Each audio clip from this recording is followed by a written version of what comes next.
Oi, pessoal, bom dia. Hoje eu gostaria de refletir aqui com vocês sobre a longevidade. Um tema muitas vezes esquecido pelas pessoas e muito importante principalmente nos dias atuais, né? E segundo a Bíblia, em Êxodos 20:12, ela diz: honra teu pai e tua mãe, para que vivas longos anos na terra que o Senhor teu Deus dará. E esse tema é muito propício para o momento que estamos vivenciando, né? Estamos a menos de 60 dias das eleições e eu tenho visto aí, acompanhado essa semana nas redes sociais, as campanhas eleitorais já estão de vento em popa, né? E finalmente os políticos estão saindo dos seus gabinetes, da sua zona de conforto, do seu ar-condicionado, e estão indo visitar as comunidades carentes, as pessoas mais vulneráveis, né? As minorias. E essa prática deveria ser uma prática constante, né? Na sociedade.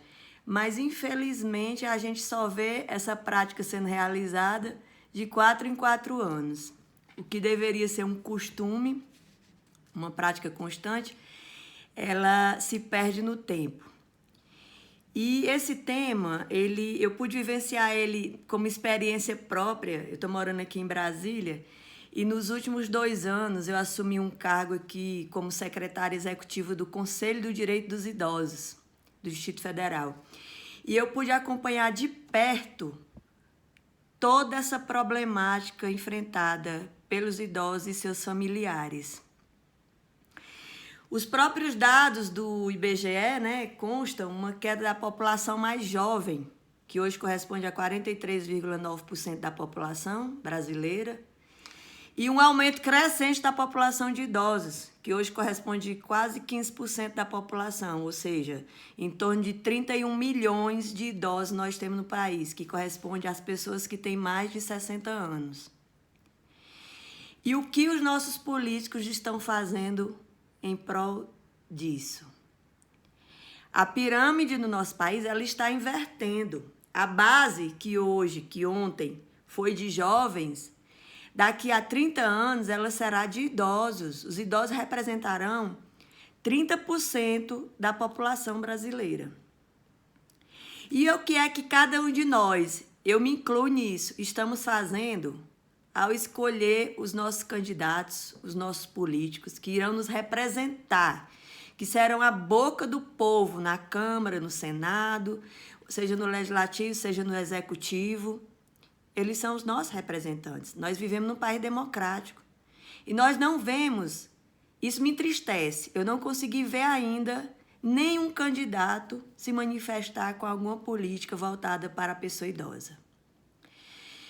Como se ninguém fosse envelhecer, né? Eu, pelo menos, já estou envelhecendo, né? Eu quero envelhecer com saúde, quero envelhecer, quero ter uma vida saudável, né? E quero que também os meus familiares. Hoje, inclusive, o meu pai, Vicente, está completando 82 anos de idade.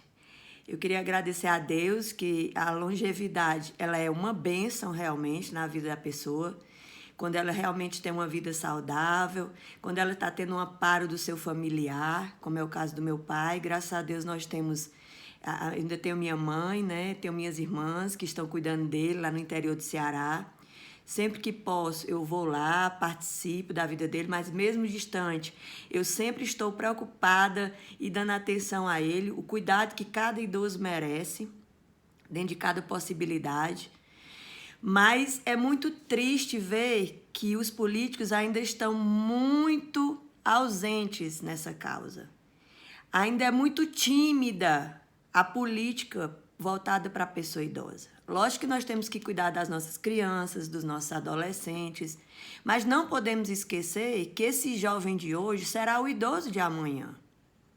Só para vocês terem uma ideia, hoje no nosso país nós temos cerca de 5.500 e poucos municípios. Nem a metade desses municípios implantaram sequer um conselho municipal da pessoa idosa. Gente, o Conselho da Pessoa Idosa, ele é muito importante para a comunidade. Ele é paritário. Ele tem a metade de representância do governo e metade de representância da sociedade civil. Que ele é uma voz dessa categoria, dessa parte da sociedade, que são os idosos, para que sejam ouvidas as suas súplicas, os seus problemas, que os políticos fiquem sabendo, façam um diagnóstico do que está acontecendo na sociedade, para que possam implantar políticas públicas voltadas para essa categoria, entendeu? E esse conselho a ser implantado nesses municípios, nos estados, ele é muito importante porque ele vai levar a questão da saúde, a questão da educação, a questão da política de familiar. São inúmeras questões. Hoje no Brasil nós temos pouquíssimas instituições de longa permanência para idosos, que são os antigos asilos. As famílias estão simplesmente abandonando os seus idosos. Agora, nessa pandemia, nós podemos presenciar isso. A questão da violência familiar, violência doméstica. Os idosos foram as pessoas mais vulneráveis nessa pandemia. E estão sendo até hoje, independente de pandemia. Muitas pessoas não têm como pagar um cuidador de idosos. Ela tem que trabalhar, o familiar ele tem que trabalhar. Ele tem que sair de casa para cumprir a sua tarefa. Ele não tem com quem deixar o seu idoso. Os prefeitos municipais, os governadores, muitas vezes não estão preocupados com o idoso. E implantar uma instituição dessa para que o idoso possa morar lá, possa passar o dia. Os centros de convivência com o idoso, que o idoso possa passar o dia. Para que o seu familiar, o seu filho, o seu neto possa ir trabalhar, possa produzir. E essas pessoas estão ficando dentro de casa, cuidando dos seus idosos, muitas vezes sem produzir, vivendo à custa de uma aposentadoria, de um benefício social. Isso é muito grave.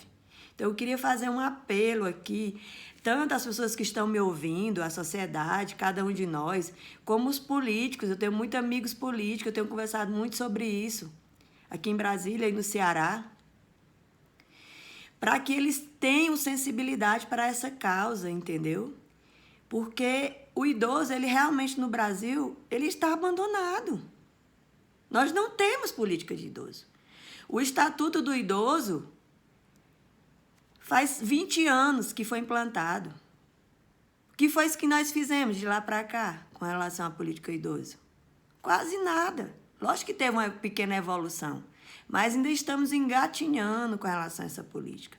Então, eu gostaria de fazer um apelo a todo mundo que coloque a mão na consciência, que antes de votar no dia 3 de outubro, primeiro turno, que analise as políticas de as propostas de cada candidato, para saber em quem a gente está votando, né?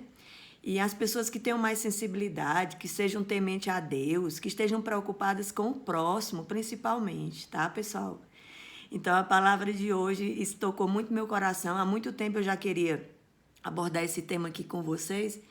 E hoje eu achei um dia muito propício, né? Porque é o aniversário do meu pai, 82 anos, e sou muito grata pela vida dele, pela misericórdia que Deus tem tido com a vida dele, com a vida da minha mãe. E eu tenho me preocupado muito com a questão do idoso. E eu espero que cada um de vocês faça a sua parte no dia 3 de outubro, tá? Bom dia!